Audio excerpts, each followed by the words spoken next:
പോകുന്നു എന്നുള്ളതാണ്.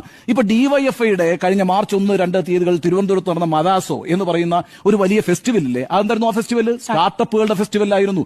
ഈ രീതിയിൽ സംസ്ഥാനത്തെ ഒരു വ്യവസായ വികസനത്തിലേക്ക് കൊണ്ടുപോകാൻ പോകുന്ന ഒരു മാതൃക ഞങ്ങൾ തയ്യാറാക്കുന്നു എന്ന് പറഞ്ഞുകൊണ്ട് ആ മാതൃക മുന്നിൽ വെച്ചുകൊണ്ട് തന്നെയായിരിക്കും CPM 2026 തെരഞ്ഞെടുപ്പിലേക്ക് പോവുക. കാരണം സ്വാഭാവികമാണ്.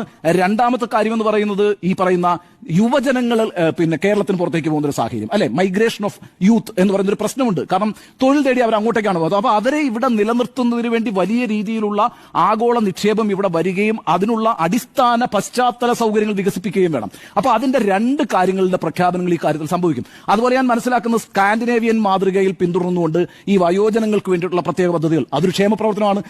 വ്യവസായ സാമ്പത്തിക വികസനം മാത്രമല്ല നമ്മൾ മുന്നോട്ട് വെക്കുന്നത്, നമ്മൾ ക്ഷേമ പ്രവർത്തനത്തെയും മുന്നോട്ട് വെക്കുന്നുണ്ട്. ഭിന്നശേഷിക്കാർക്ക് വേണ്ടിയിട്ടുള്ള പ്രത്യേക പദ്ധതികൾ, വയോജന വിഭാഗത്തിൽപ്പെട്ടവർക്കുള്ള പ്രത്യേക പദ്ധതികൾ, ഈ രീതിയിലുള്ള പദ്ധതികൾ ആവിഷ്കരിച്ചുകൊണ്ട് ഒരേ സമയം വ്യവസായ